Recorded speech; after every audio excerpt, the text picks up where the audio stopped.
Hello guys and welcome to Realistic Realtors through Superior Coaching School. I'm Nick, this is Bill.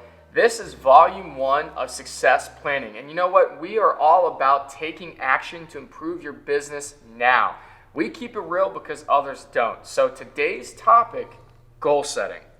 Yep, and what makes our approach so unique is I'm old school, Nick is new school. I've been in business a long time, I'm older than Nick, and so I have a different approach, right? My approach over the course will be how to build your business the old school way. Farming, print ads, open houses, networking, and Nick will bring in his expertise with the new school approach, and that will be LinkedIn and Facebook and Twitter and Instagram. And you really need a blend of both, Nick, to be successful in today's market. Can't do one, can't do the other. And it was painful for me to find out after all these years, I have to learn this new way and blend it in. And that's where Nick's expertise comes in, and we blend them in together to be successful. Yeah, exactly. Like you said, after being an expert in the market and being one of the top producers in your market for so long, you hit that realization that you really have to use both. So I thought we should start off with a great quote today. Yeah, so Michael Phelps, Olympic swimmer, the most decorated swimmer of all time. Obviously, he's a man who set some goals. And he said, I don't think goals should ever be easy. They should force you to work hard, even if they're uncomfortable, right? And reminds me a lot of real estate. I'm uncomfortable all the time. Real estate is hard, it's not easy. It's a matter of how do we get to be successful in this real estate career we're trying to build. Exactly. And you know what? Something you said there. Real estate is not easy. There are a lot of ups and downs, right? And downs. You're always feeling uncomfortable, but if you know the goal that you set ahead of time, that's what you're trying to achieve, and you know that there are going to be steps you have to take to get to that goal, then what you'll realize is that those bumps in the road, they end up smoothing out over time. And so how do we start, right? First, I want you guys to be specific, okay? I want you to take out a piece of paper, get a pen, and write down your goals, okay? Make a list of where you want to be in your career. And to do that, once we write down our list, Nick, they have to be measurable, right? Exactly. How are we going to measure these goals? Well, we're going to put down a percentage, how we can measure each goal and how we're going to get there. To attain success, goal setting is extremely important. There's a bunch of steps to it. Exactly. So you've mentioned being specific, being measurable. I would say that when you're being specific and you're taking measures to get to that, or you're trying to get to a certain goal, right? And you're being specific and measurable, you have to take action, is what I'm getting at. So when you have action, you have to realize that each step towards your goal is something that can be written down and should be written down. So again, let's take action. I want everybody out there to see on our screen, we have SMART, right? So these are how we remember the steps in goal setting, okay? So we have specific, measurable, actionable, being realistic, okay, and time specific. So I want everybody to take action, and let's actually fill out one together, right? Yep, and when we talk about actionable, okay, we have to make sure they're under our control too. If you put down a goal, it may be one of those goals is to get more business. It's going to be flyer community. That is actionable, and it's under your control. Lead generation is actionable, but it might not be under your control because you're relying on leads from a different source. So make sure that you have a balance when they're actionable, what's under your control, what's not, because you definitely need a balance.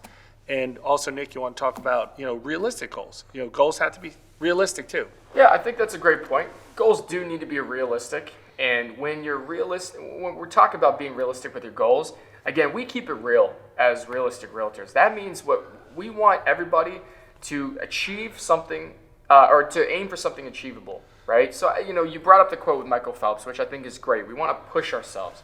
But we also don't want to look at our business and what we did in the last 12 months and say, let's aim for 10 times that, right? Sure.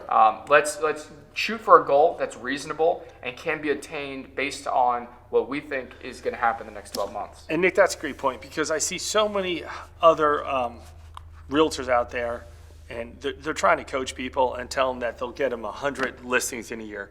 That's not realistic, you know?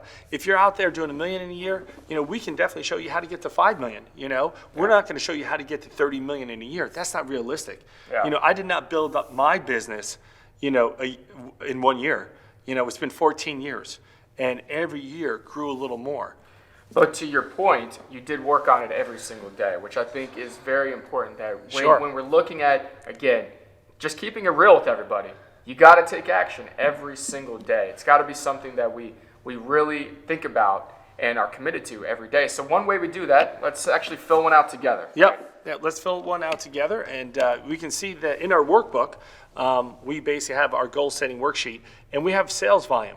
So if I'm a realtor, I'm sitting down and say maybe last year I did 2 million, I want to do 3 million this year. So I want you to fill out next to the sales volume, 3 million. And the next line you're going to want to know about, it's all about your money. Well, how much money am I going to make if I do $3 million? So the standard, let's say, is 3%. So 3% of $3 million is 90,000. So now at least we have some steps in place. I want to do $3 million over the next year. I want to make 3% off every commission. That'd be $90,000, okay? So it's great and dandy I said it, Nick, but what do we have to do after that?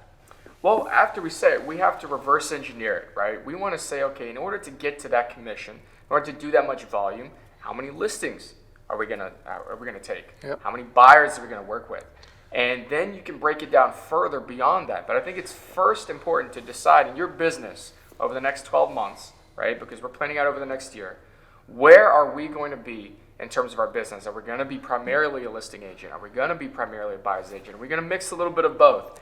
And how are we going to get to those steps? Now, here is the most important step. After you fill out everything, again, let's take action, okay?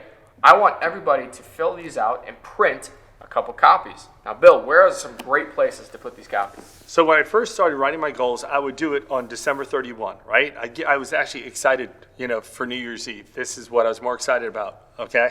And I wrote down my goals, and I started putting them in the kitchen, in the office, but I didn't see them there all the time.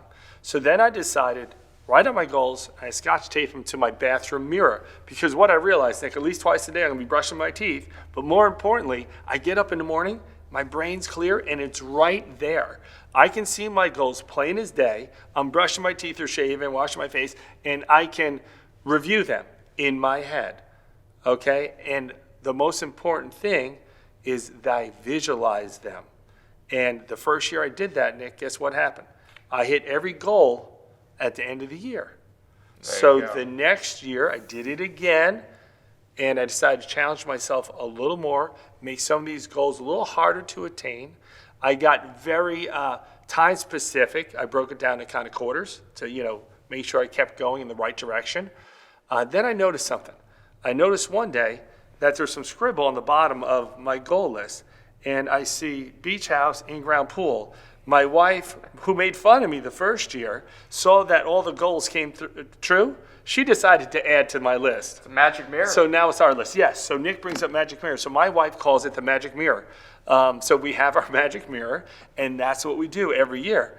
And sure enough, a year later, we have our beach house and we have our in-ground pool.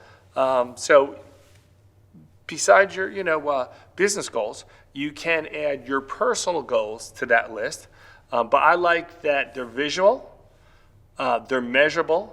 Since I put them down on paper, I feel accountable that I have to put them to work, right? So I think it's real important that you make them visual. Yeah, and a couple other places you can put them as well. Print a couple extra copies, put one on your dash, bring one in your bag, your laptop case. And new school, where are you going to put it to? Well, you can download the Trello app, and that's an app that I use, and Yep. I have it on my home screen. It's the first thing that I can pull up every morning, and it's something that can help you organize not only your goals, but your business. So I'd highly recommend that, and I think that when you visualize, as you said, your goals all the time, it's always constantly reminding you where you want to be, and your personal goals as well. Let's take a step back, right? We're saying that I want to have that in-ground pool and that beach house.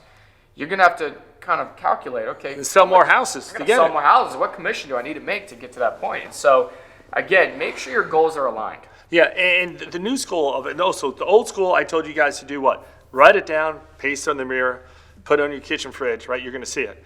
And what did Nick do? Took it a little further. He's like, okay, Bill, use this Trello app. I didn't know what it was, but sure enough, with the Trello app, if I'm at the airport, if I'm at the doctor's office, whatever, I can go into my Trello app and I can review my goals. I can adjust them. They're just not stuck at home, because there was times in the past, Nick, before you told me about Trello, I would forget to put a goal down or adjust my goal. And Nick just said he can put it on a screensaver too. So there's the blend of the new school, old school we're talking about that we need to combine to be successful. Yeah, so let's review and let's take action, right? We want everybody to fill out this chart as we've done, okay? And we want everybody to be smart about it, right? We want to be specific with it, measurable, actionable, realistic, and time specific. We want to make sure that everybody takes these into account when they're filling out our chart. And then we're going to go put in what? Our transactions, right? Put in our transactions. So, we have everything written down now. Now we're just going to write down our goals, how much volume we're going to do, how much commission we're going to do. And if you're working with mostly buyers, you're going to put down probably 7 buy-side close and 3 listing. If you're working with a lot of sellers, you put down 7 or 8 listings and 2 or 3 buy-side. It's got to be visual. Yeah, and we'll just end with here. It's got to be put into action. You can write this stuff down all you want. Yeah. If you don't put that into action, it's not going to work. Exactly. So again, print out a couple copies, put them up on your bathroom mirror, put it on your dash, put it in your bag. Download the Trello app, Trello, Trello, right? Make sure you download that on Google Play Store or your App Store. Make sure that you take that and you start putting your goals on there as well. Put it on your home screen. Put it right in front of you, so it's one of the first things you open every day when you're going through your morning routine. And then, again, take action. Go out there and say, if I'm going to work with 20 buyers next year, I better be in a lot of open houses. Yep. I better start flyering if I'm going to start work with listings, right? And so those are the steps that we need to take. And there's nobody better that I can think of to really talk about goal setting than Eric Ozimek, who's our special guest this week. Yep. So we have a motivational speaker. He's awesome. He went to one of the top schools in the country, Davidson College. He played soccer there, full ride scholarship. He went and played professional soccer after that. I asked him before, I was like, Eric, if we have you as a guest, we'd really appreciate it. And just by the way, how many people have you spoken in front of before? And I figured he'd say 1,000, 2,000. Like, no, over 7,000 at one time. So he's not shy. He's used to a big crowd, and he brings a lot of energy. So you're going to really like the interview we have with him. And he's very successful. I mean, Extremely. he's one of the most successful people that we know, and a lot of he attributes to his goals that he sets every year to improve his business. So we're going to have Eric on. Comment below, again, your goals that you're setting, because you need to speak it into existence and visualize those. And join the community on that, and we will see you in our next video. See you next time.